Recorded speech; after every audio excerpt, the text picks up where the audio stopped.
정말 감사합니다. 너무 오래간만에 우리 여수 우리들 교회 온 것 같습니다. 네, 오늘 말씀은 베드로전서 4장입니다. 베드로전서 4장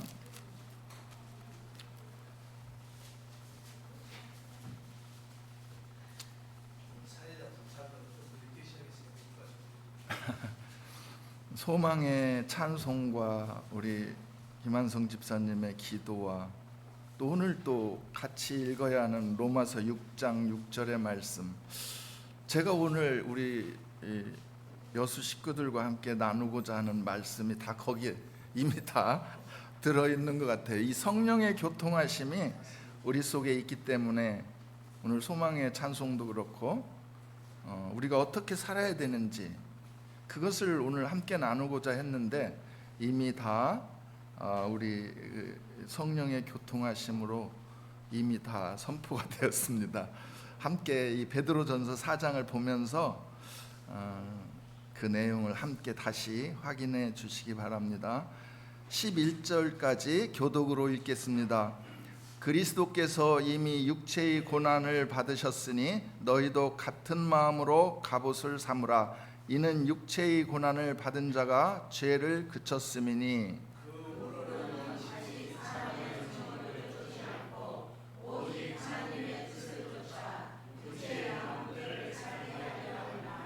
너희가 음란과 정욕과 술취함과 방탕과 연락과 무법한 우상 숭배를 하여 이방인의 뜻을 쫓아 행한 것이 지나간 때가 족하도다.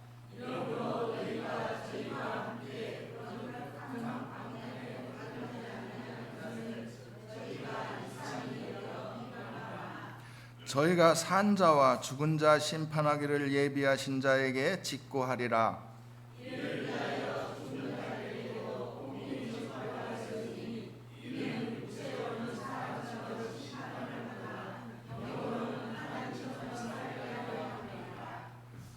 만물의 마지막이 가까웠으니 그러므로 너희는 정신을 차리고 근신하여 기도하라.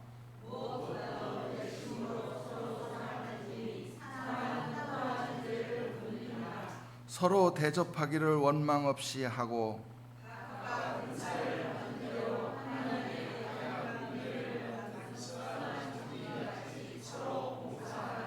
만일 누가 말하려면 하나님의 말씀을 하는 것 같이 하고, 같이 읽읍시다. 누가 봉사하려면 하나님의 공급하시는 힘으로 하는 것 같이 하라. 이는 범사에 예수 그리스도로 말미암아 하나님의 영광을 받으시게 하려 함이니 그에게 영광과 권능이 세세무토록 있느니라. 아멘. 그래서 오늘 말씀의 제목은 11절에 있는 말씀, 하나님의 공급하시는 힘, 이렇게 정했습니다. 우리 여수 우리들 교회 성도들께서는 이 말씀을 지금 행하고 계시죠, 그죠? 누가 말하려면 하나님의 힘으로 공급함을 받은 것처럼 말하고, 누가 봉사하려면 하나님의 힘을 공급받는 그 힘으로 봉사하라. 우리 이 여수 식구들은 정말 이 힘으로 서로를 사랑하고 서로를 봉사하고 또 말씀을 전하고 이런 것 같아요. 그런데 여기서 하나님이 공급하시는 힘이라는 것이 과연 우리에게 어떻게 역사하고 있는가? 우선 우리가 참으로 이 신앙생활을 하면서 하나님의 공급하시는 힘을 우리의 삶 속에서 정말 느끼고 그 힘이 우리에게 어떻게 역사하시는 것을 이 말씀을 통해서 우리는 알 수 있을 것 같아요. 그러나 우리 성도들이 일상생활 속에서 날마다 이 말씀을 항상 묵상하고 로마서 12장에 보면은 이런 말씀이 있잖아요. 너희는 하나님이 기뻐하시는 거룩한 산 제사로 드려라. 하나님이 기뻐하시는 거룩한 산 제사라는 것은 구약에 우리가 성전에서 양을 드리고 대신 내 죄값을 양에게 안수함으로 죄를 그에게 전가시켜서 양을 제사장을 통하여 하나님 앞에 드리는 거였어요. 그것이 이제 번제인데, 그 번제의 모습은 가죽을 벗기고 살을 다 도려내고 뼈를 다 마디마디 다 꺾어서 해체하고 그 안에 있는 골수를 쪽질 빼내고 모든 그 내장에 있는 간 꺼풀이라든지 그런 기름기를 다 제거해서 그 기름을 번제단에다가 드리고, 그 고기와 그 모든 가죽과 그 뼈는 성전 밖에서 다 태워서 없애고 그 피를 지성소에 가지고 가는 것이 그의 번제의 모습이었어요. 그것을 하나님이 기뻐하시는 산 제사라는 것을 말씀하시는데, 우리의 삶을 그렇게 드리라는 거거든요. 우리 삶을 어떻게 그렇게 드릴 수 있을까? 그러나 그 다음 절에 이런 말씀이 있어요. 그 산 제사의 모습을 너희는 이 세대를 본받지 말고 오직 하나님의 선하시고 기뻐하시는 뜻이 무엇인지 분별하라는 거예요. 그것이 우리의 영적 제사고 하나님을 기뻐하시는 우리의 산 제사의 모습이다라는 거죠. 그래서 이 산 제사를 우리가 항상 날마다 하나님 앞에 드리는 우리의 삶인데, 거기서 첫 번째 우리에게 가장 먼저 나타나는 것이 뭐냐면은 산 제사를 드림으로써 우리 자신이 하나님의 진리의 말씀 앞에 드러난다라는 거예요. 그러니까 구원받은 사람과 구원 안 받은 사람과의 차이는 뭐냐?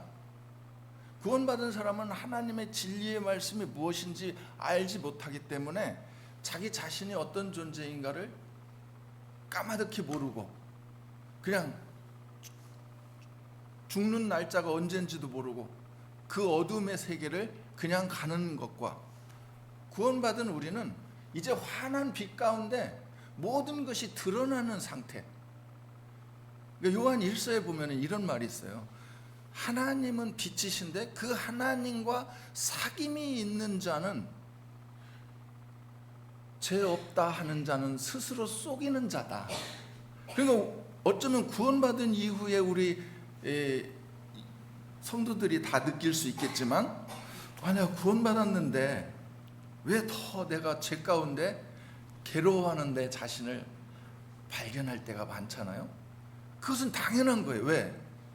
우리가 빛 가운데 있기 때문에 내 자신이 너무나 감출 수 없게 드러나는 거예요. 그것이 첫 번째 거룩의 조건이더라. 그러니까 거룩이다라는 것은 내가 하나님 앞에 죄를 이만큼도 안 짓고 깨끗하게 사는 것을 말하는 것이 아니라 1차적으로 빛 가운데 계신 하나님과 함께함으로 내 자신이 다 드러난다라는 거예요. 그래서 요한 1서에 그렇게 된 거예요. 하나님과 사귐이 있는 자는, 죄 없다 하는 자는 스스로 속이는 자요, 빛 가운데 있으므로 자신이 모든 것을 드러남으로 하나님 앞에 자기 자신을 자복하고 빛 가운데 나아가는 자가 거룩한 자다라는 거예요. 그래서 오늘 이 베드로전서 4장에 있는 말씀이 왜 중요하냐면은, 거기에 보면은 이런 말씀이 있잖아요. 그리스도께서 이미 육체의 고난을 받으셨으니 너희도 같은 마음으로 갑옷을 삼으라. 이는 육체의 고난을 받은 자가 죄를 그쳤음이니. 이 베드로전서가 쓰여지는 당시 그 상황은 AD 64년경 우리가 잘 아는 로마 네로 황제에 의해서 무참히 그리스도인들이 살해당하고 핍박을 받고 모든 유대인들과 그리스도인들을 추방시키는 그런 시대였단 말이에요. 그래서 아마 이 초기 그리스도인들에게는 유대인들이 많았는데, 이 유대인들이 지금 소아시아, 우리가 아는 터키 지역으로 많이 이렇게 추방당해서 거기에서 모여 살았던 거예요. 그럴 때 그 모든 성도들이 얼마나 힘들었느냐. 신앙적으로 핍박과 삶의 고단함, 히브리 노예로서 팔려갔다가 로마에서 살다가 다시 쫓겨나고 이런 그런 어려운 형편 속에 있었던 이 유대인으로서 그리스도인으로서 삶은 너무 힘들었던 거예요. 그래서 일부 유대인들은 우리가 잘 아는 히브리서에 있는 내용처럼 그 핍박을 피하여 다시 유대교로 돌아가는 사람도 있었고, 또 일부 이방인으로서 기독교인들이었던 이방인들 속에는 이 삶이 너무 어려우니까 다시 세상으로 돌아가는 그런 현상들이 있었던 거예요. 그래서 그거를 2절에 보면 이렇게 돼 있죠. 그 후로는 다시 사람의 정욕을 쫓지 않고 오직 하나님의 뜻을 쫓아 육체의 남은 때를 살게 하려 함이라. 우리 그리스도인이 이제는 육체를 쫓지 아니하고 오직 우리를 새롭게 거듭나게 하신 새 사람으로서 하나님 앞에 하나님의 뜻을 쫓아 살아가야 될 우리의 육체의 남은 때를 살아야 하는 우리가 그렇게 핍박과 환난에 못 이겨 이제 다시 육신으로 돌아가는 그 모든 성도들에게 3절 말씀 보십시다. 너희가 음란과 정욕과 술 취함과 방탕과 연락과 무법한 우상 숭배를 하여 이방인의 뜻을 쫓아 행한 것이 지나간 때가 족하도다. 제가 하던 그 사업을 접고서 한 5년 동안 그 납품하는 그런 일을 했어요. 근데 나중에 취직하고 보니까 거기 사장이 구원받은 우리가 아는 땡땡 그 구원파라고 말하는 그쪽 사람이더라고요. 근데 이제 제가 이렇게 일을 하다 보면은 자기가 피곤한지 가끔 어디를 데려다 달라고 그래요. 그럼 거기가 보면은 이제 그 사우나 막 그 몸을 좀 풀고 또 거기에 이제 여러 가지 안마도 있고 뭐 이런 곳이더라고. 우리 그리스도인이 정신을 안 차리고 살면 이제 그런 것이 아무렇지도 않게 그냥 사는 거예요. 근데 여기에 보면은 이 베드로는 그 고난과 환난 속에서 어쩌면은 육신적으로 위로받고 싶은 모든 형제들에게 너희가 음란과 정욕과 술 취함과 방탕과 연락과 무법한 우상 숭배를 하여 이방인의 뜻을 쫓아 행한 것이 지나간 때가 족하도다. 그러니까 이러한 싸움이 우리에게 항상 있는데, 이러한 싸움을 내 의지와 나의 힘으로 싸우려고 한다면 100% 지게 돼 있어요. 그런데 1장에 있는 말씀처럼 그리스도께서 이미 육체의 고난을 받으셨으니 너희도 같은 마음으로 갑옷을 삼으라라는 이 갑옷을 우리가 항상 입고 있지 않는다라면 이 죄와의 싸움은 항상 우리에게 패배를 안겨다 준다는 거죠. 거기에서 실망과 패배의식 속에 이 신앙생활을 멈추는 사람들이 너무나 많더라고요.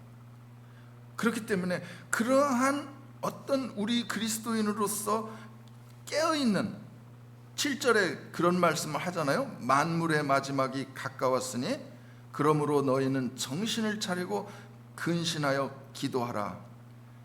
만물의 마지막이 가까웠다라는 말씀을 이미 이 베드로전서가 쓰여질 당시, 지금부터 2000년 전에 이렇게 베드로 사도는 주님 오실 날이 가까웠음을 알고 이렇게 깨어있게 하셨는데, 지금 2000년이라는 시간이 지난 현재를 살고 있는 우리에게는 얼마나 가까웠냔 말이에요. 예? 로마서 13장에 있는 말씀처럼 너희 믿음이 처음 믿을 때보다 더욱 가까웠다라는 말씀을 하셨는데, 그런 그 당시 사는 성도들보다 우리는 얼마나 주님 오실 날 앞에 있느냐 이 말이에요. 그렇기 때문에 우리가 더욱 정신을 차리고, 아까 우리 집사님 기도 속에서 나는 달란트를 받은 나로서 지혜롭게 지금 장사하고 있는가? 신부를 기다리는 열처녀의 뷰에서 기름을 준비하고 깨어있어 기다리고 있는가? 우리 자신을 정말 매일매일 놓치지 말고 이것을 지금 살펴보아야 할 때이라는 거예요. 그래서 이 갑옷을 입지 않는다라면은 우리 성도들이 이 죄의 싸움에서 항상 실패하는, 넘어지는 그런 싸움을 싸우게 된다라는 거예요. 그 말씀을 왜 하셨냐면은 4장 바로 전 21절, 3장 21절을 한번 같이 읽어봅시다. 시작. 물은 예수 그리스도의 부활하심으로 말미암아 이제 너희를 구원하는 편이 곧 세례라. 육체의 더러운 것을 제하여 버림이 아니요 오직 선한 양심이 하나님을 향하여 찾아가는 것이라. 우리의 삶은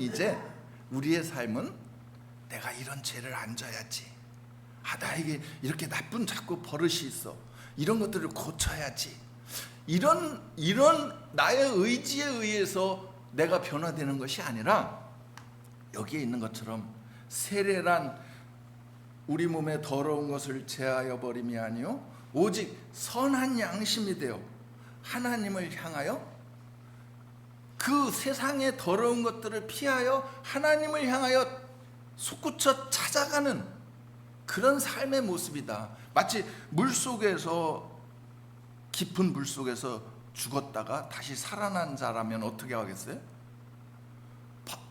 막 그 빠른 시간에 물 위로 솟구쳐 올라야겠죠, 그죠?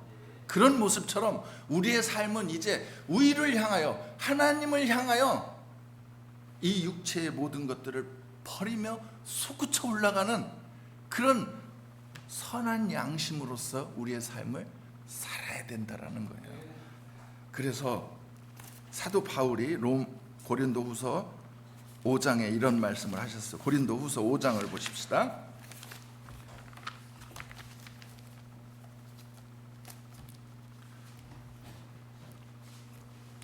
우리가 우리 식구들이 말씀을 많이 평상시에 읽으시니까 다 잘 아실 거예요. 이 고린도 전후서를 읽어보면은 우리가 뭘 느낄 수 있느냐면은, 고린도 교회 성도들은 왜 이렇게 바보같이 살았을까? 거기 보면 막 부끄러운 짓을 다 했어요. 보면은 뭐 술 먹고 방탕하고 구원받았다고 하면서 또 어떤 사람은 음란한 삶을 살고, 이런 삶을 살았던 사람들을 사도 바울은 고린도후서 5장 잡고서 고린도전서 1장을 한번 보십시다. 사도 바울이 뭐라고 그랬냐? 그런 성도들에게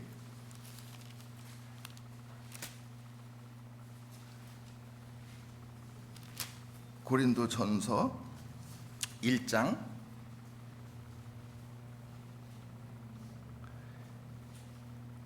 1, 2절 같이 읽어봅시다. 시작. 하나님의 뜻을 따라 그리스도 예수의 사도로 부르심을 입은 바울과 및 형제 소스데네는 고린도에 있는 하나님의 교회 곧 그리스도 예수 안에서 거룩하여지고 성도라 부르심을 입은 자들과 또 각처에서 우리 주 곧 저희와 우리의 주 되신 예수 그리스도의 이름을 부르는 모든 자들에게, 이렇게 돼 있잖아요.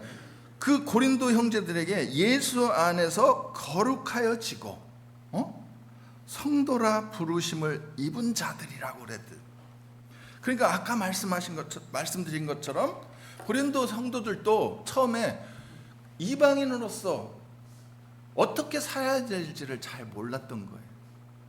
에베소서 2장에 있는 말씀처럼 너희는 그때 유대인 밖에 있었고 하나님도 모르고 하나님과 약속에 있지 않는 사람들이었다.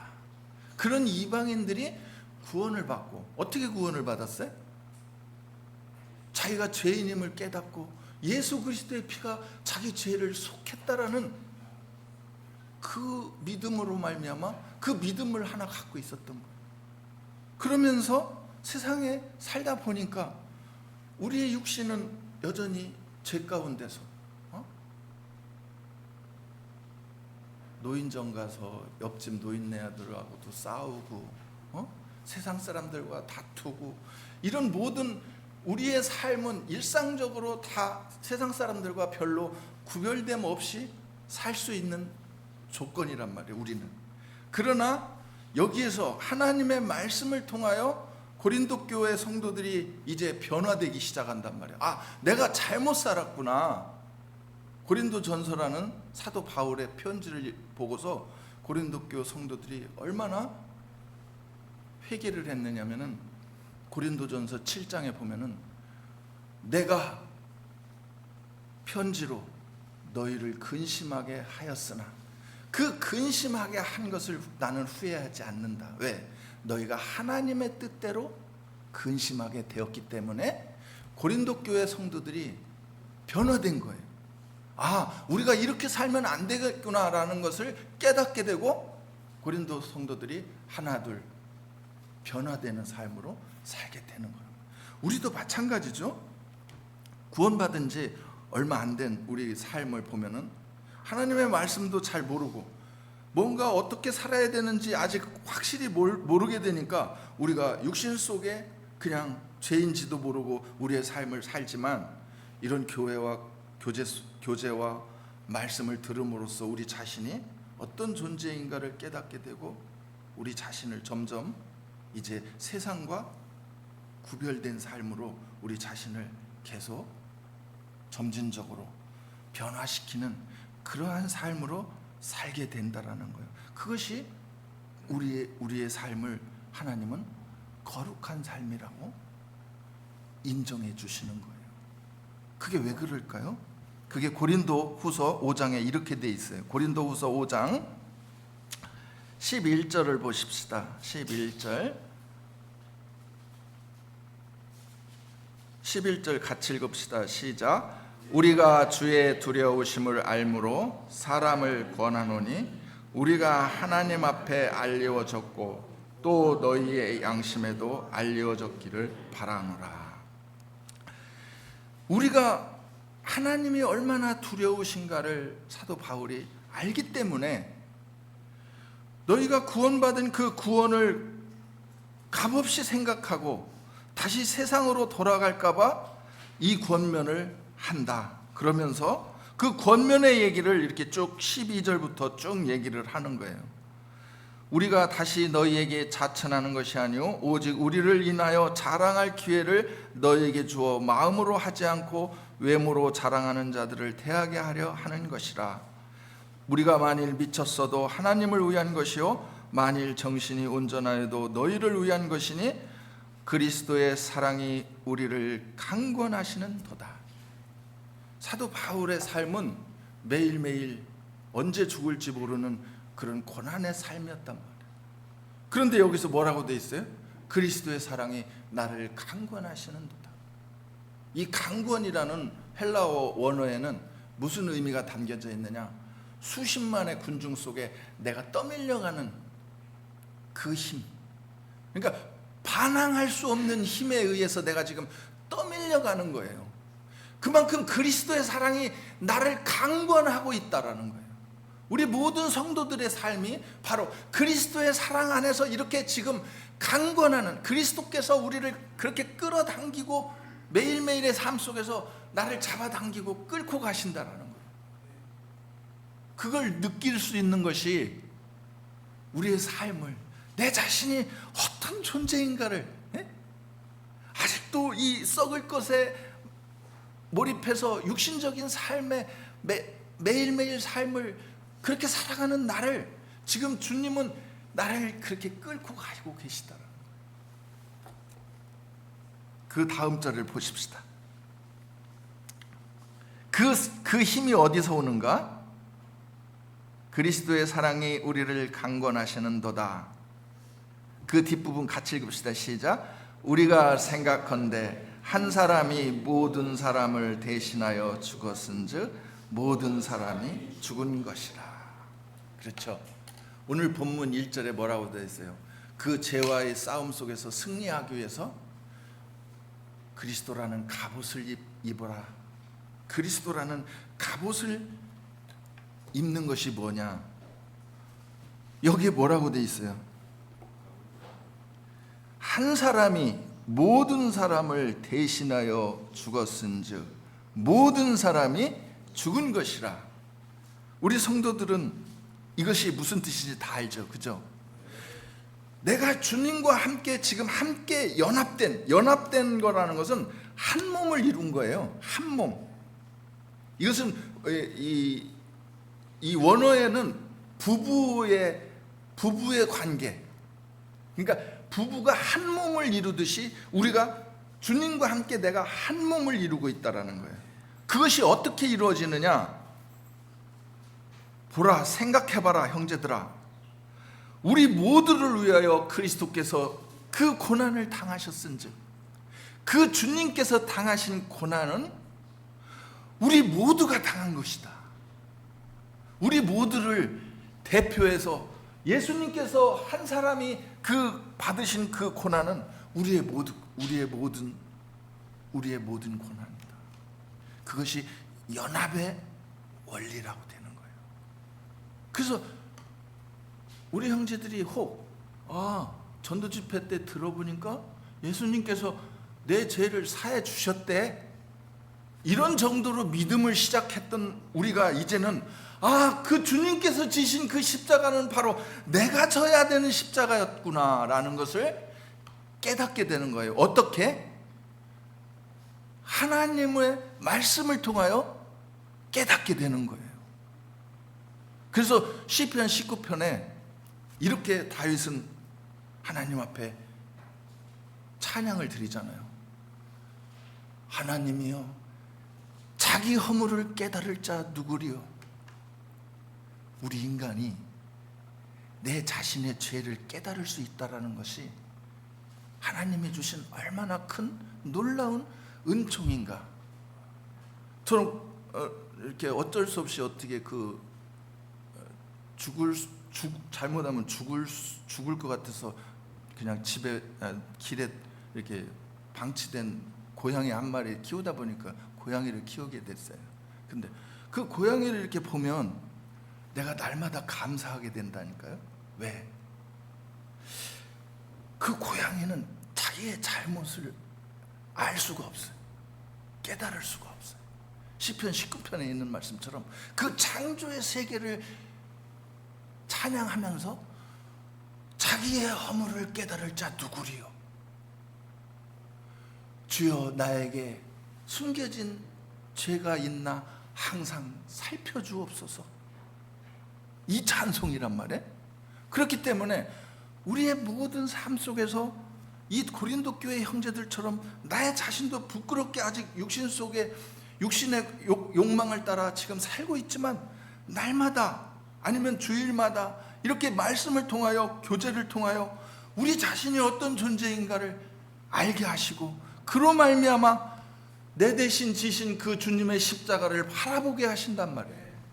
이것이 우리의 삶 속에 내 자신을 그 갑옷으로 감싸고 있듯이 내 자신을 나와 함께 이렇게 연합된 주님과 함께하는 삶이 아니고서는 죄와의 싸움에서 항상 질 수밖에 없다. 그래서 고린도전서 15장에 보면은 구원받은 사람은 죄를 조롱하잖아요. 사망아, 내가 지금 나에게 쏘는 것이 무엇이냐? 죄라는 화살 아니냐? 그러나 그 죄의 화살은 이제 나에게 박힐 수가 없는 존재다. 우리는 그만큼 주님의 십자가라는 그 은혜의 갑옷을 우리가 입고 있기 때문에 사망이라는 사탄이 계속 나에게 쏘아대는 죄라는 그 화살이 박힐 수가 없는 존재다. 그래서 여기서 이런 거예요. 형제들아, 생각해봐라. 모든 사람을 대신하여 한 사람이 죽었은즉 우리 모두가 죽은 것이라. 그렇게 하나님은 우리를 그렇게 왜 만드시느냐? 15절을 보십시다. 15절. 고린도후서 5장 15절입니다. 형제들이 같이 읽어주실래요? 시작. 저가 모든 사람을 대신하여 죽으심은 산자들로 하여금 다시는 저희 자신을 위하여 살지 않고 오직 저희를 대신하여 죽었다가 다시 사신 자를 위하여 살게 하려 함이니라. 우리 모든 여수 식구들이 지금 여기 앉아있는 모든 식구들의 지금 생명은 어디에 있느냐? 나는 이미 그리스도와 함께 십자가에 못 박혀 죽은 자요, 그리스도를 죽은 자 가운데서 살리신 영원 무궁한 생명이 우리 안에 역사하여 그리스도를 죽은 자 가운데서 살리신 그 하나님의 능력이 우리를 다시 살리셨다라는 거예요. 그 새 사람으로서 여기 앉아 있는 거예요. 왜? 옛사람 나는 주님과 함께 십자가에 못 박혀 처리된 거란 말이에요. 그래서 이 고린도전서 5장 15절에서 그런 말을 한 거예요. 생각해봐라 형제들아, 우리 모두를 위하여 예수 그리스도가 죽었은즉 우리 모두가 죽은 것이라. 그러면 지금 나는 뭐냐? 예수 그리스도를 죽은 자 가운데서 살리신 그 영원 무궁한 하나님의 성령의 능력이 임재한 새 사람.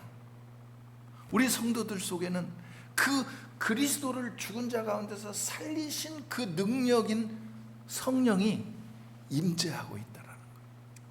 그래서 요한복음 6장에 보면은 그들을 내가 마지막 날에 살릴 것이다. 자, 그러면 여기서 우리 여수 식구들에게 하나 질문을 던질게요. 우리가 매일매일 이렇게 하나님의 일을 하고 하나님의 아들로서 하나님의 일을 하고 있다라는데, 하나님의 일이 뭘까요? 하나님의 일. 내가 지금 매일매일 우리가 구원받은 이후에 하나님의 일을 하고 사는데 하나님의 일이 뭘까? 여러 가지가 있겠죠. 오늘 일요일 날 와서 자매들은 부엌에서 식사 봉사도 하고 또 청소도 하고 안내도 하고 지금 이렇게 여러 가지 하는 것이 하나님의 일이라고 우리는 생각하잖아요. 맞아요. 그게 하나님의 일인 거예요. 그런데 거기에서 우리가 그 하나님의 일이라는 그 진리의 말씀, 그것이 왜 하나님의 일이 되게 하는가를 알아야 되는 거예요. 그걸 모르고서 그냥 나의 의지와 나의 열심으로 그냥 이게 하나님의 일이야 하고서 계속 하는 것과 그것이 왜 하나님의 일인지를 이 진리의 말씀 속에 우리가 확증을 해야 되는 거예요. 예? 요한복음 6장을 보십시다. 하나님의 일이 무엇인가, 예수님께서 어떻게 말씀하셨는가. 요한복음 6장 28절. 제자들도 우리와 똑같았나 봐요. 그냥 얼떨결에 예수님 따라서 그냥 이렇게 뭐 복음 전도도 하고 예수님 따라다니면서 그냥 시키는 거 하고 이렇게 했는데, 이제 나중에 도대체 이게 뭔가 싶었는지 이런 질문을 던졌어요. 요한복음 6장 28절 29절 같이 읽어봅시다. 시작. 저희가 묻되 우리가 어떻게 하여야 하나님의 일을 하오리까? 예수께서 대답하여 가라사대 하나님의 보내신 자를 믿는 것이 하나님의 일이니라 하시니. 하나님의 일이라는 것은 뭐냐? 하나님께서 보내신 자 예수 그리스도를 믿는 것이 하나님의 일이라는 거예요. 그러니까 우리는 구원받은 이후에 우리의 모든 삶 속에서 이걸 놓쳐서는 안 되는 거예요. 예? 잠잘 때나 모든 어떤 일을 할 때 그리스도의 사랑이 나를 강권하시는도다, 그 바울이 외친 이유가 여기에 상관되는 말이란 말이에요. 우리가 예수 그리스도를 믿는 것이 하나님의 일인데 어떻게 믿을 것이냐. 오늘 찬양 전에 함께 읽었던 말씀이 몇 장 몇 절이었죠? 로마서 6장 6절. 야, 제가 오늘 이 말씀을 드리려고 왔거든요. 자, 로마서 6장으로 가십시다. 하나님께서 미리 성령의 교통하심으로 이 말씀을 우리 여수 식구들에게 전주부터 읽어보게 하셨어요.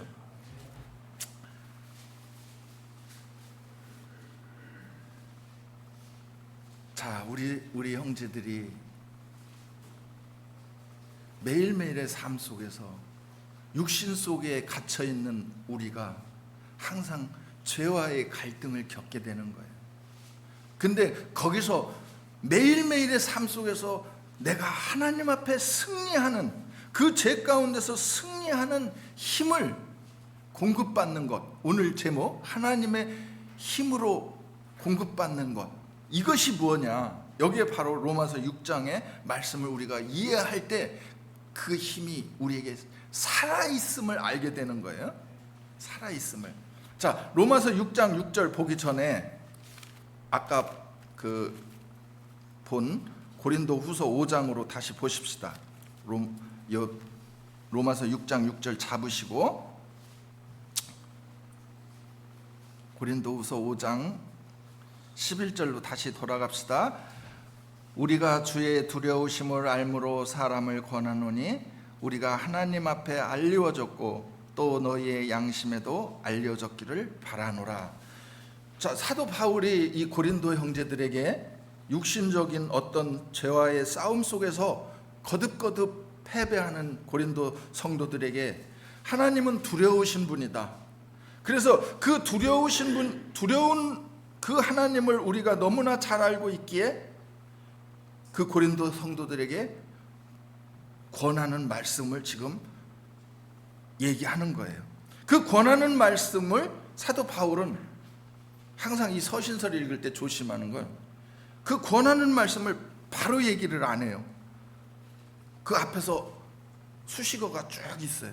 그랬다가 그 권하는 말씀이 어디에 나오냐면 20절에 나와요.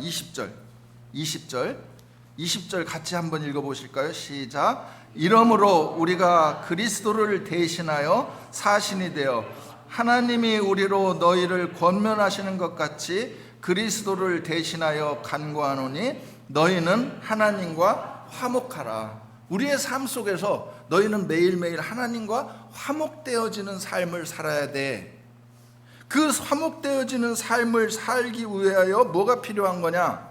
21절 또 같이 읽어봅시다. 시작. 하나님이 죄를 알지도 못하신 자로 우리를 대신하여 죄를 삼으신 것은 우리로 하여금 저희 안에서 하나님의 의가 되게 하려 하심이니라. 여기 이 말씀을 제가 공동번역이 약간 설명이 잘 돼 있어서 읽어볼게요. 20절. 그러므로 우리는 그리스도의 사절로서 그분을 대신하여 여러분에게 간곡히 부탁합니다. 하나님과 화해하십시오. 이것은 결국 하나님께서 우리를 시켜, 즉 사도들을 시켜 여러분에게 호소하는 모든 말씀이라는 거예요. 이 서신서 모든 말씀이 제발 성도들아 매일매일의 삶 속에서 하나님과 화목하는 삶을 살아라 라는 것이 이 서신서의 내용이라는 거예요. 그런데 21절의 말씀, 우리를 위해서 하나님께서는 죄를 모르시는 예수 그리스도를 죄 있는 사람으로 여기셨습니다. 그래서 우리는 그리스도로 말미암아 하나님께로부터 무죄 선언을 받게 되었습니다. 그러니까 죄가 어떤 것인지도 모르고 그 육신적으로 거룩한 그 예수 그리스도께서 이 더러운 죄 가운데서 영원히 썩어 없어질 수밖에 없었던 우리를 대신하여 그 십자가에 못 박히셔서 자기의 그 거룩한 피를 대신 다 쏟으셨다라는 거예요. 구속이라는 단어가 있잖아요. 한자 구속. 우리는 구속받았어. 이 구속이라는 단어가 어디서부터 나왔느냐? 어느 부자 노인이 노예시장을 나갔어요. 옛날 구약에서부터 가장 큰 인간의 그 산업이 뭐였냐면 노예 산업이었어요. 노예 시장을 갔는데 이제 나이 먹고 힘들어서 일도 못할 그런 노예가 나왔단 말이에요. 그런 노예가 안 팔리면 옛날엔 죽였어요. 왜? 노동의 가치가 없으니까. 근데 그 부자 노인이 그 노예를, 안 팔리는 노예를 비싼 돈 주고 사서 그 노예를 불러가지고 나는 너를 내 노예로 부리기 위해서 산 것이 아니야 하면서 그 앞에서 노예 문서를 태워버렸어. 그래서 이제 너는 자유롭게 살아.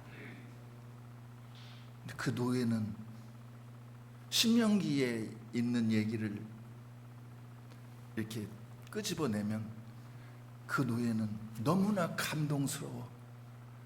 아닙니다. 나는 당신의 영원한 노예가 되겠습니다. 붙들었다는 얘기예요. 그게 그 사람에게는 더 좋았겠지, 그죠? 우리가 그와 같은 거예요.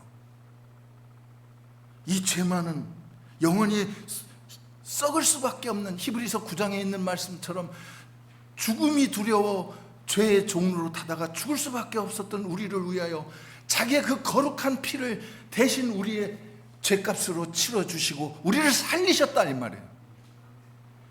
그것을 우리는 모르고 매일매일 까먹고 순간순간 까먹고 살아가는 거예요. 그래서 사도 바울은 이것을 놓치지 마라.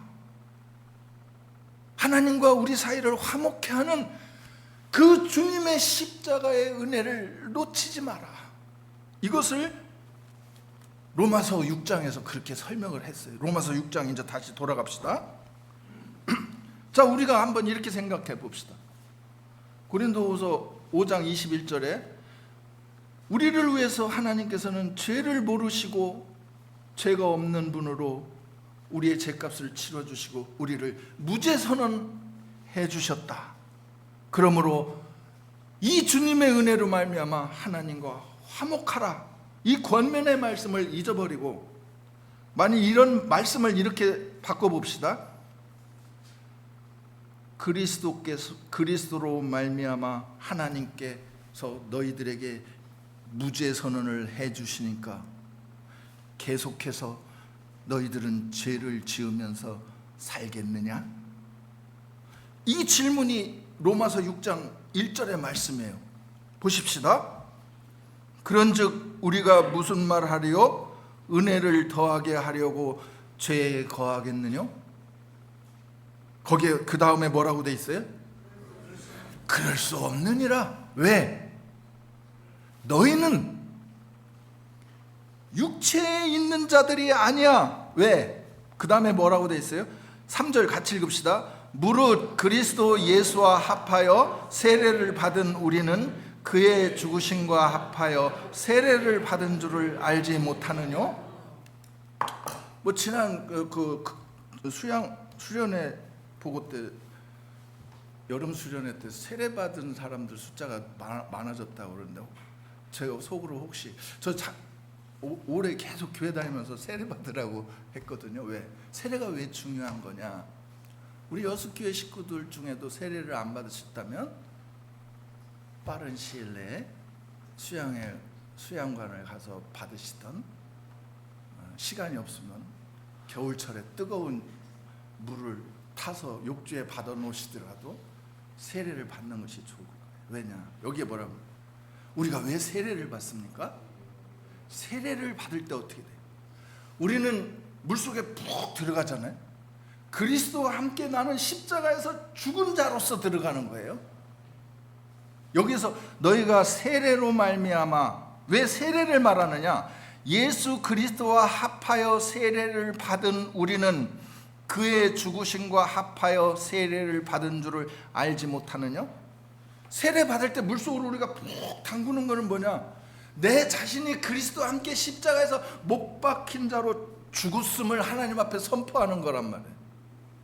그랬다가 물속에서 푹 하고 다시 올라오는 것은 그 그리스도를 죽은 자 가운데서 살리신 하나님의 성령의 능력이 내게 임하여 다시 산 자로서 하나님 앞에 나오는 거란 말이에요. 여러분들이 지금 그 힘으로 여기에 앉아 계시는 거예요. 그 힘에, 그 그리스도를 죽은 자 가운데서 살리신 성령이 우리 각인의 영혼 속에 지금 임재하고 계시다는 거예요.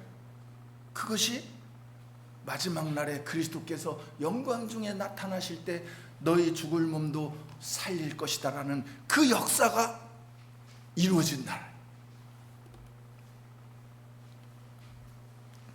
4절, 그러므로 우리가 그의 죽으심과 합하여 세례를 받음으로 그와 함께 장사되었나니 이는 아버지의 영광으로 말미암아 그리스도를 죽은 자 가운데서 살리심과 같이 우리도 또한 새 생명 가운데서 행하게 하려 함이니라.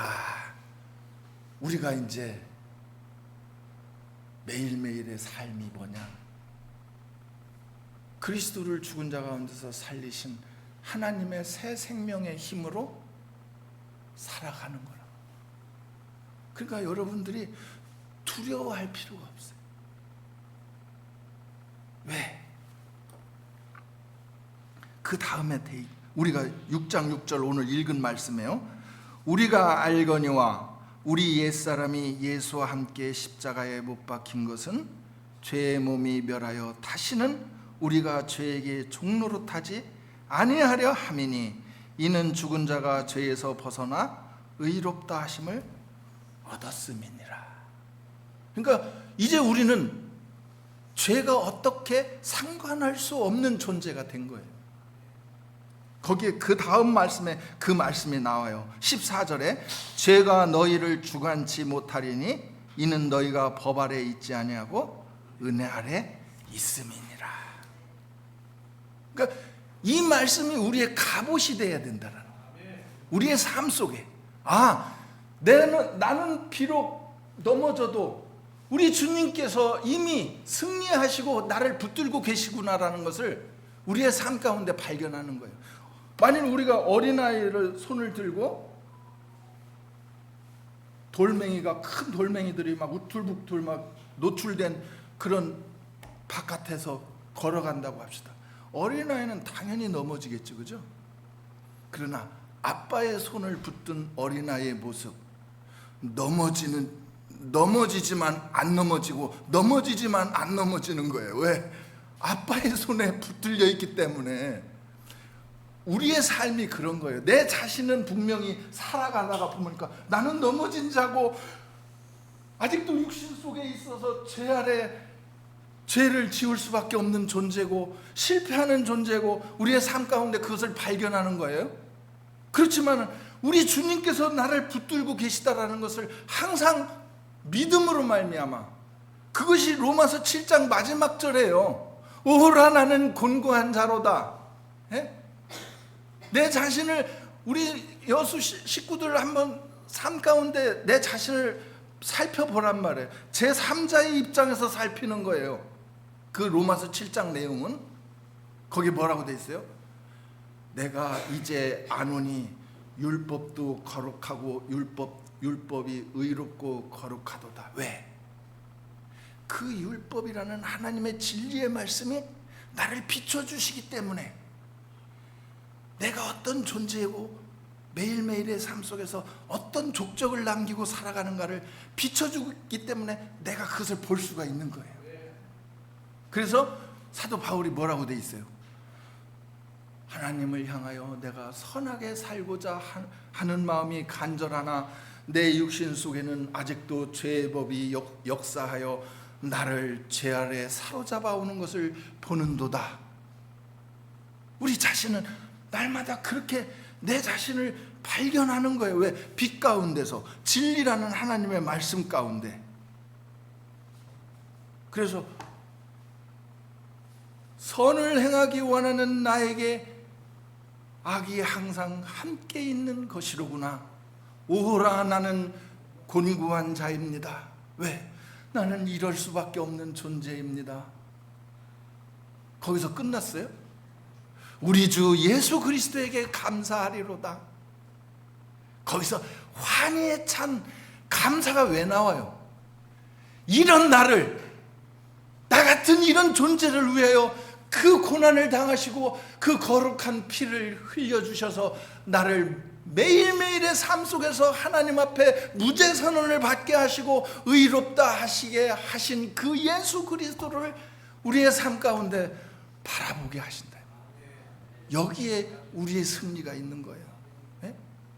그러니까 우리 형제들이 이제 다이나믹하고 패배자의 삶이 아니라, 패배자인 것은 내 자신을 바라볼 때 나는 넘어지는 것 같지만 우리 하나님께서 나를 붙드시고 계시기 때문에, 그게 시편에 그런 많은 찬양이 있잖아요. 자, 요한복음 6장을 보십시다. 다시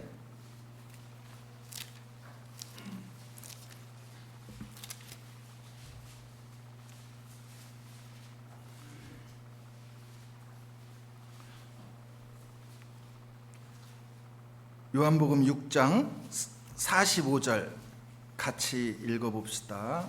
시작. 선지자의 글에 저희가 다 하나님의 가르침을 받으리니 기록되었은즉 아버지께 듣고 배운 사람마다 내게로 오느니라. 참 놀라운 말씀이잖아요. 자, 우리는 매일매일 하나님의 계명의 말씀을 통하여 내 자신이 어떤 존재인가를 깨닫게 되는 거예요. 그럴 때 그렇게 아버지께서 듣고 배운 자마다 내게로 오느니라. 왜? 자기가 죄인이고 날마다 어떤 존재인가를 깨달을 때마다 우리 주님의 은혜, 우리 십자가, 이 십자가가 아니면 내가 살 수 없는 존재가 된 거예요. 예? 구원받았을 때 여러분들이 전도 집회 때는 아마 이런 상태였을 거예요. 멀리 십자가를 보면서 예수님이 내 죄 사해 줬대. 이렇게 멀리서 그렇게 자기 구원을 확인했다라면, 지금 우리는 처음 믿을 때보다 가까웠던 우리는 이제 십자가를 부둥켜 안고 사는 사람들이에요. 이거 아니면 나는 살 수 없는 존재야. 왜? 하나님의 계명의 말씀을 통하여 내 자신을 너무 잘 알고 있기 때문에. 그래서 사도 바울은 구원받은 이후에 이제 한참 된 상태에서 나는 죄인 중에 괴수다, 나는 날마다 죽노라, 이런 말씀을 왜 했겠어요? 그죠?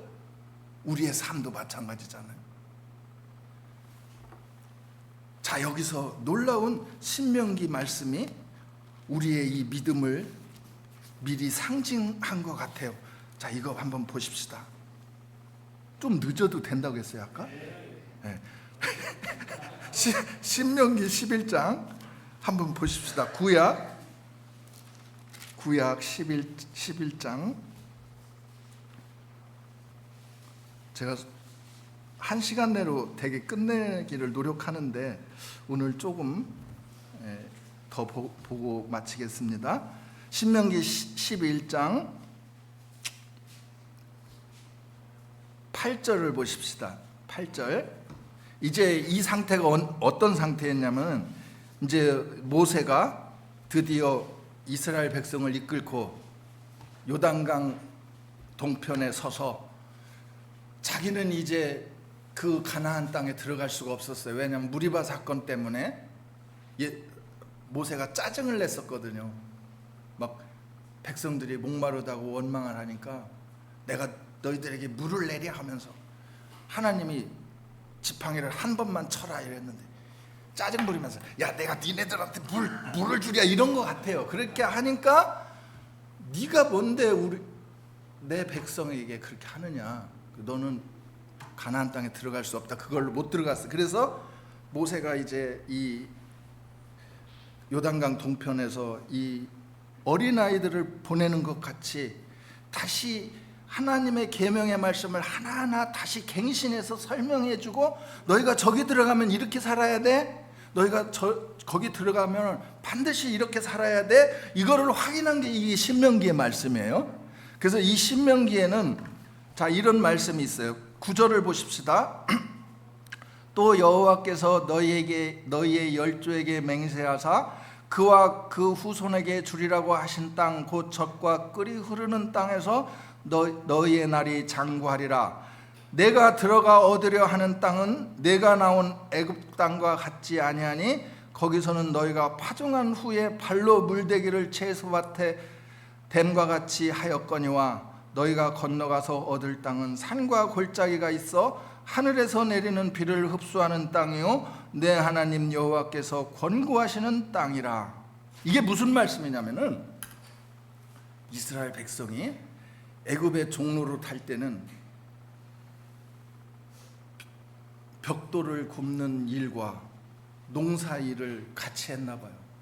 거기에서 계속 히브리 노예들이 무슨 일을 했느냐, 나일강 물을 이렇게 퍼올려서 애굽은 농사를 짓는 방식이에요. 왜냐하면 거기도 강수량이 없기 때문에 365일 계속 나일강 물을 퍼올려요. 그게 먼저 우리가 물레방아 같은 그 풍차예요. 풍차. 물레방아 같은 것을 사람이 위로 올라가서 발로 이렇게 막 이렇게 하면은 그게 돌면서 그 물을 계속 이렇게 돌면서 퍼올리는 그런 시스템이었단 말이에요. 그러니까 애굽에서의 농사 방법은 계속 끊임없이 자기의 열심과 자기의 노력과 자기의 힘으로 계속 나일강 물을 퍼올려서 농사를 짓는 방법이었단 말이에요. 그런데 지금 이제 가나안 땅, 하나님이 약속하신 그 가나안 땅에 가서는 그렇게 농사를 지을 수 없다. 거기는 너희가 건너가서 얻을 땅은 산과 골짜기가 있어서 하늘에서 내리는 비를 흡수하는 땅이요 내 하나님 여호와께서 권고하시는 땅이라.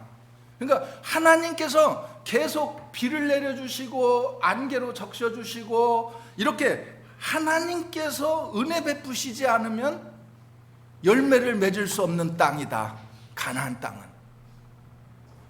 그래서 지금도 우리가 잘 알지만 이스라엘은 여러 가지 그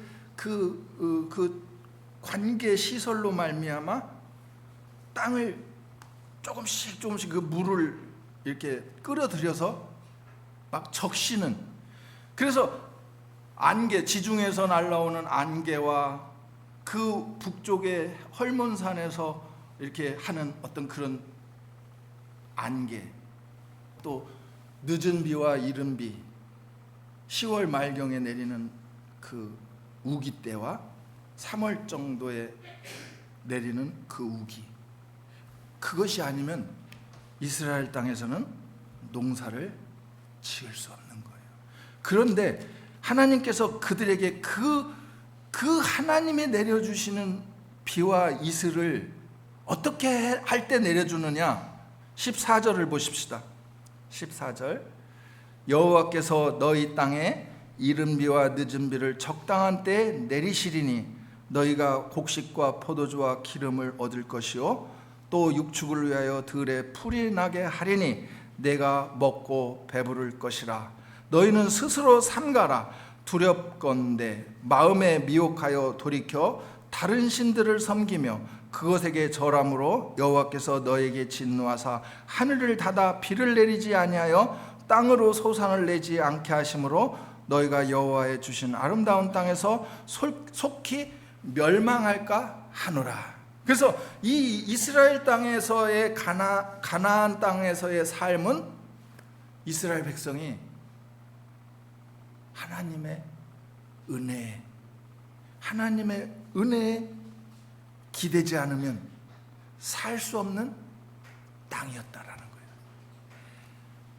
애굽에서는 자기의 노력과 열심으로 언제든지 나일강의 물을 퍼올려서 농사를 지은 방법이었다면 가나안 땅에서는 결코 자기의 노력과 자기의 열심과 자기의 그것이 아니라 하나님의 은혜의 힘을 공급받아 살아갈 수 있는 존재, 이것이 바로 현재를 살아가는 우리들의 존재라는 거예요. 자, 시간이 됐으니까 이제 본문으로 돌아갑시다. 제가 오늘 우리 여수 식구들하고 나누고자 하는 핵심은 이겁니다. 자, 베드로전서 4장 7절 만물의 마지막이 가까웠으니 그러므로 너희는 정신을 차리고 근신하여 기도하라. 여러분, 지금은 예수님이 언제 오실는지 모르는, 지금이라도 당장 오실 수 있는 그런 시간대에 우리가 살고 있는 거예요. 그렇기 때문에 정신을 차리고 근신하여 기도하는 삶으로 살아가라는 거예요. 근신이라는 것이 뭔 줄 알아요? 쉽게 이해한다면 매사에 만사에 조심하는 거예요. 어떻게 조심하냐? 하나님의 은혜를 바라보면서.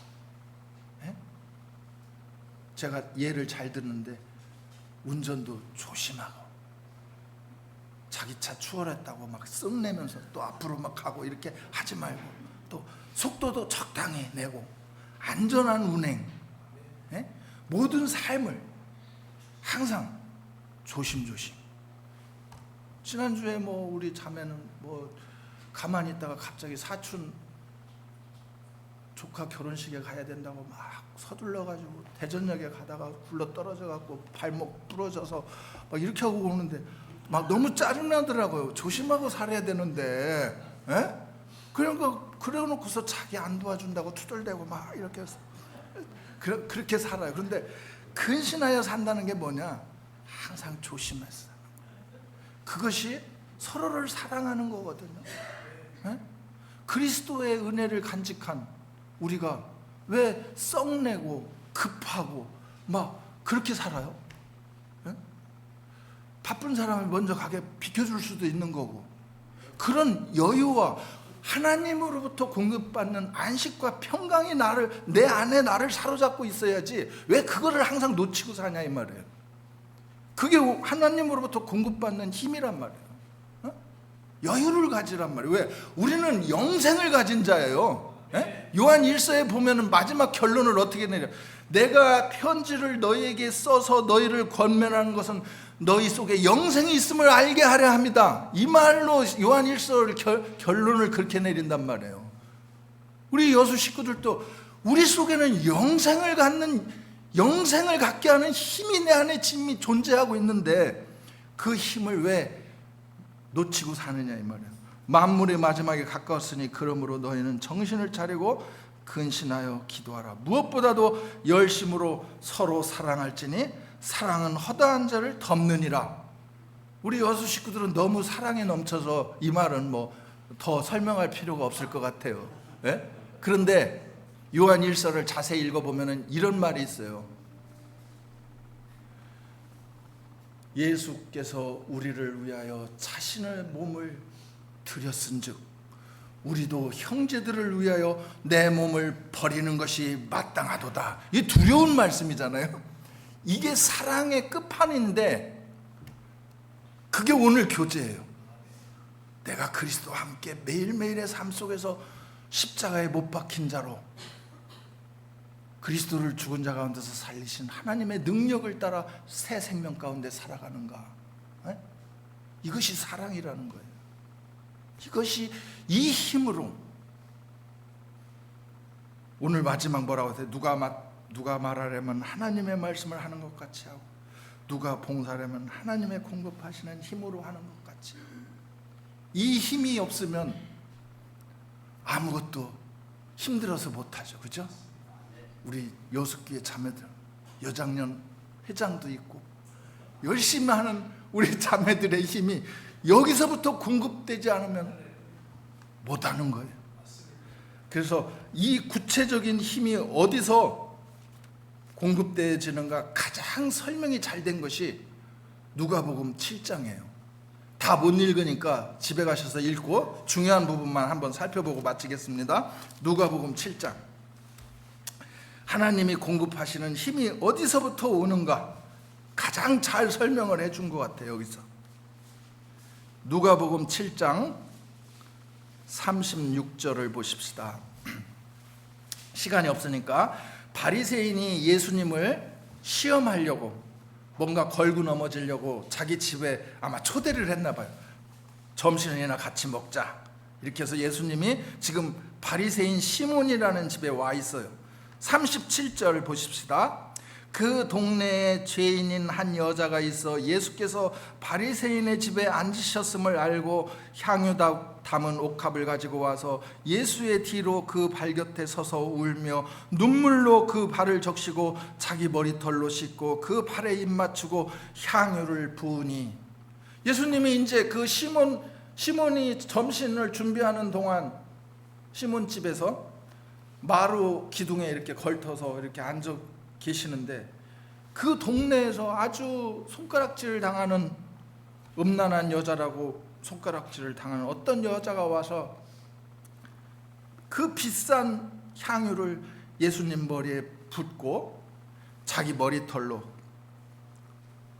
예수님의 발을, 그 향유를 바르면서 자기 눈물로 그 발을 닦아주는 거예요.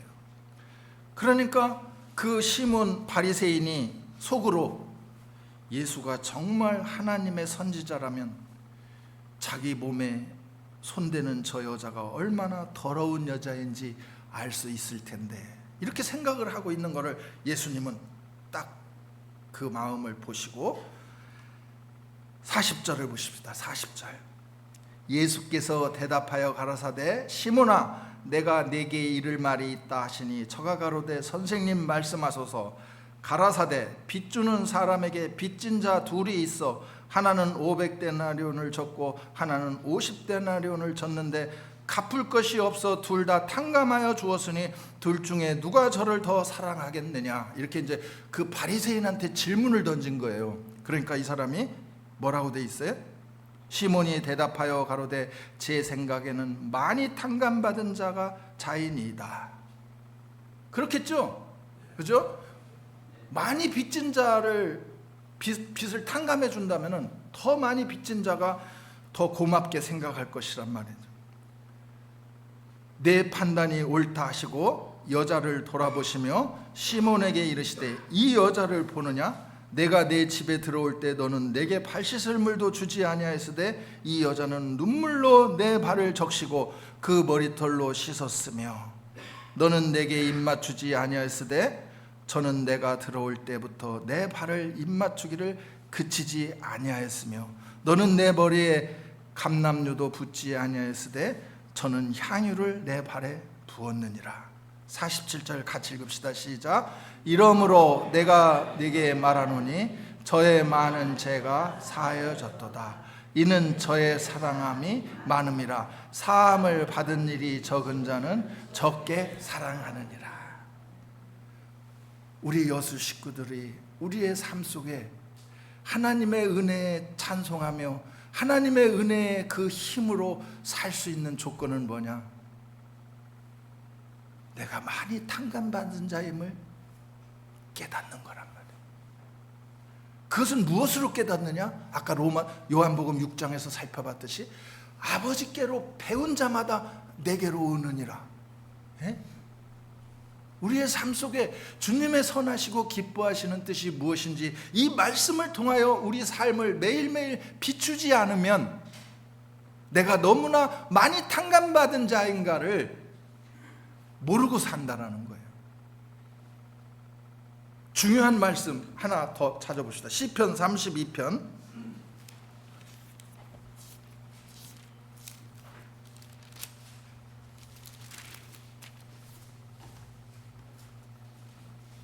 구약 823페이지.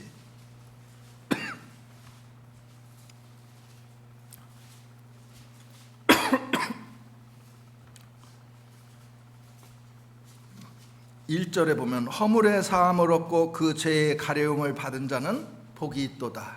여러분들이죠, 그죠? 그죠? 마음에 간사가 없고 여호와께 정죄를 당치 않는 자가 복이 있도다. 우리죠? 그러나 우리의 삶 속에 내가 토설치 아니할 때 종일 신음함으로 내 뼈가 새하였도다. 우리 성도들이 하나님의 말씀 앞에 내 자신이 어떤 존재인가를 항상 비추는 삶이 아니고 감추고, 내가 속에 내 죄를 감추고 드러내지 않고 하나님의 은혜를 구하지 아니하는 그러한 삶을 살 때 뼈가 마른다라는 거예요. 마치 막 그 체한 막 오바이트 하고 싶은 상태, 막 그런 상태와 같이 우리 자신이 신앙생활에 힘이 들게 돼 있단 말이에요. 그럴 때 뭐라고 돼 있어요? 내가 토설지 아니할 때 종일 신음함으로 내 뼈가 쇠하였도다. 주의 손이 주야로 나를 누르시오니 내 진액이 화하여 여름 가물의 마름같이 되었나이다. 하나님의 말씀이 내 등을 막 비벼서 토하게 만들듯이, 엄마가 왜 어렸을 때 토하면은 막 그 뒤에 등을 두드려 주면서 막 토하게 만들어 주잖아요. 우리 하나님이 야 제발 토해 하면서 등을 지금 주야로 나를 누르시고 이렇게 하는데, 내가 토하지 않으면 계속 힘든 거예요. 근데 5절에 뭐라고 돼 있어요? 같이 읽어볼까요? 시작. 내가 이르기를 내 허물을 여호와께 자복하리라 하고 내 죄를 아뢰고 내 죄악을 숨기지 아니하였더니.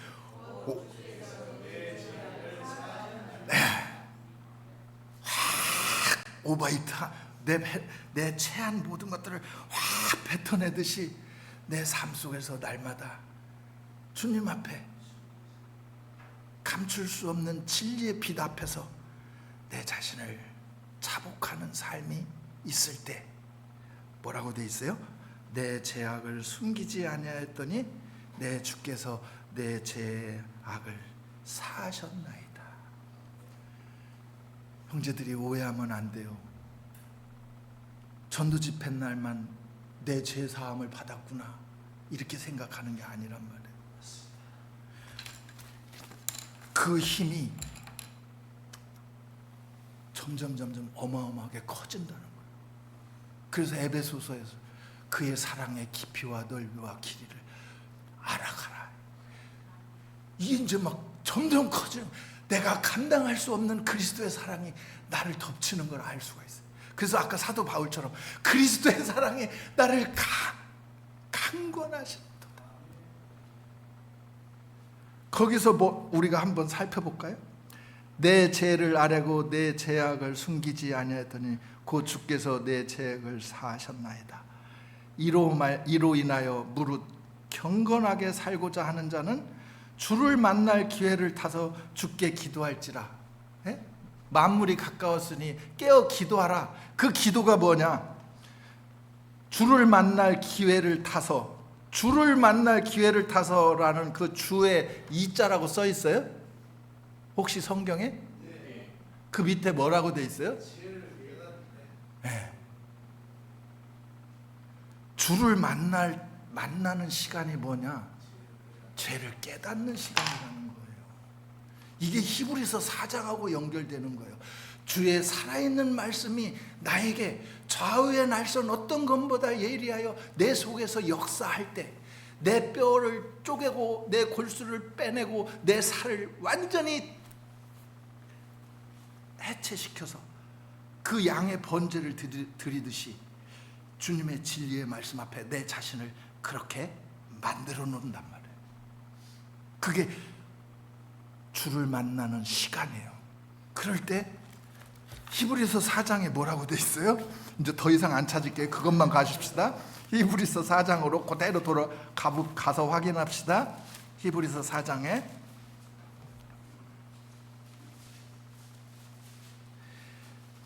주를 만날 시간이 왜 주를 만날 시간이냐? 이게 여러분 중요한 말이에요. 자, 이스라엘 백성이 구약 시대에 하나님을 만나는 시간이 언제였느냐? 성전에 가서 양을 드릴 때, 번제를 드릴 때, 그때가 하나님을 만난다라고 생각했거든요. 그래서 시편 찬송을 보면은 성전에 가는 것을 너무나 그리워하고 그걸 바라본 이유가 뭐냐? 그들에게는 그때만이 하나님 앞에 제사함을 얻을 수 있는 은혜의 시간이었기 때문에. 예? 그런데 우리는 매일매일 이 시간이 우리에게 매일매일 내가 서 있는 자리에서 이루어지고 있는 거예요. 자, 히브리서 4장 11절에 그러므로 우리가 저 안식에 들어가기를 힘쓸지니 이는 누구든지 저 순종치 아니하는 본에 빠지지 않게 하렵니다.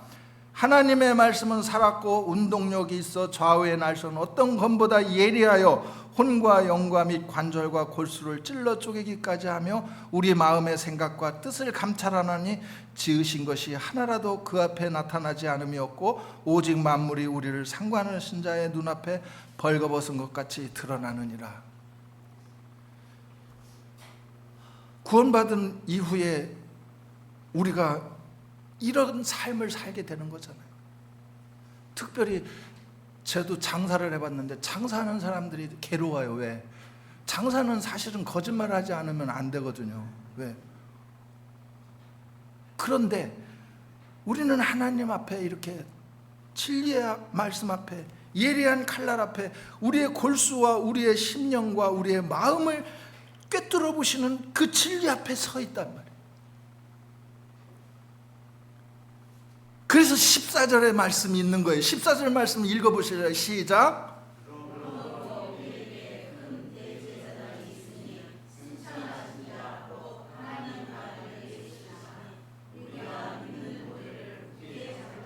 예, 그러므로 우리에게 큰 대제사장이 계신다. 지금 살아계신 예수 그리스도께서 자기가 흘리신 그 보혈의 피를 증거 삼아 하나님 우편에 서서 우리를 변호하고 계시는 거예요.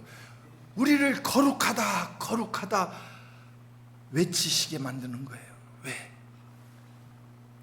우리는 여전히 장사하려고 거짓말도 하고 세상 살다 보니까 세상에 이런 때 저런 때 다 묻히면서 살지만 내가 깨어있어 이 주님의 진리 앞에 설 때 우리 대신 그 십자가를 지시고 우리를 날마다 거룩하다 거룩하다 무죄선언해 주시는 그 대제사장 앞에 서 있기에 우리는 거룩한 존재다. 16절 15절 같이 읽읍시다. 시작. 우리에게 있는 대제사장은 우리 연약함을 체휼하지 아니하는 자가 아니요 모든 일에 우리와 한결같이 시험을 받은 자인데 죄는 없으시니라. 예. 우리의 모든 것을 체휼하고 계시단 말이에요. 그러니까 장사하시는 분들 거짓말하면 안 됩니다 이렇게 생각하지 말고 계속 그렇게 장사해야 되는 거예요. 그거는 하나님이 우리에게 뭐라고 말씀 안 하시는 거예요. 왜? 우리의 체질을 아시고 우리의 삶의 방법을 파탄시키면서까지 그것을 끌고 가는 분이 아니란 말이에요. 그것은 우리의 모든 처지를 아시고 주님의 은혜 가운데 우리를 받아주시는 거란 말이에요. 그러므로 16절 말씀이 중요한 거예요.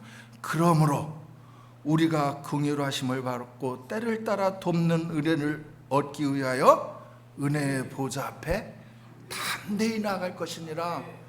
여러분들이 매일매일의 삶 속에서 저녁 시간 한 30분이라도 시간을 내서 로마서 12장 한 장을 읽더라도 그의 보좌 앞에 나가 내 자신을 비추는 거예요. 오라 나는 곤고한 자입니다. 정말 이 말씀을 읽을 때 저는 항상 눈물이 나. 하나님 앞에 감사하는 눈물이. 왜? 나 같은 이런 존재를 위하여 그 구원의 역사를 이 역사 속에 나타나셔서 직접 행하신 그 하나님이 우리 앞에 존재하고 계시다는 거예요. 그래서 너희는 담대히 그의 보좌 앞에 우리에게 항상 은혜로 우리를 받아주시는 그 은혜의 보좌 앞에 나아갈 것이니라. 예? 담대히. 히브리서 속에는 뻔뻔하게 이런 의미가 담겨져 있다는 거예요. 우리 뻔뻔하지 않아요? 매일매일 뻔뻔하잖아요. 그러나 그거는 담대하게 주님의 십자가가 아니면 살 수 없는 존재가 되었기에 그 십자가를 부둥켜 안고 놓아주지 않겠다라는 그 은혜 속에서 우리가 살고 있는 거라. 제가 전도사 중에 가장 원로거든요. 2년 만에 한 번에 오니까 여수교 앞으로 한 번 오면 끝날라는지 모르겠어요. 그때까지 만날 때까지 주님의 이 말씀 속에 하나님이 우리를 가르쳐 주신다고 돼 있어요. 하나님이 가르쳐 주시고 하나님께로부터 배움을 받지 않는 자는 내게 올 수 없느니라. 여러분의 삶은 제 가운데 드러날 수도 있어요. 근데 아까 시편 19편에 뭐라고 돼 있어요? 자기 허물을 깨달을 자 누구리요? 자기 허물을 깨달을 수 있는 우리의 영혼, 이것은 하나님이 주신 능력이란 말이에요. 이 능력 속에 주님의 십자가의 은혜를 바라볼 때 우리는 매일매일 하나님 앞에 산 자로서, 영생을 가진 자로서 살아갈 수 있다는 거예요. 아쉽지만 기도하십시다. 지금도 우리를 살아계셔서 굽어 살피시는 주님, 오늘 우리 여수 식구들과 함께 주님으로부터 공급받는 힘이 무엇인가를 알아보았습니다. 우리는 그렇습니다. 우리 마음속에 주님을 닮아 선하신 대로 살고자 하는 마음이 있지만 우리 육신의 정욕을 따라 우리가 매일매일 죄 아래 팔리는 것을 아옵나이다. 옳습니다. 이것을 위하여 주님께서 오셨습니다. 우리를 위하여 그 보혈을 흘려주시고 우리에게 영생의 능력으로 우리를 다시 살리신 주님의 은혜를 바라봅니다. 우리 형제들, 우리 자매들, 그들의 삶 속에서 매일매일 말씀을 묵상케 하시고 그 말씀을 묵상할 때 그 마음 문을 여시사 주님의 진리의 성령으로 그 마음 문을 여시고 깨닫게 하사 주님의 선하시고 기뻐하신 뜻을 날마다 분별하는 주님이 기뻐하시는 산 제사의 삶이 되게 하여 주시옵소서. 무엇보다도 서로 사랑하라는 주님의 말씀을 이루고 아름다운 세상을 향하여 빛을 비추는 우리 여수, 우리들 교회가 되게 하여 주시옵소서. 이 시간 함께 하신 우리 주님께 감사를 드리오며 우리 주 예수 그리스도의 이름으로 기도합니다. 아멘.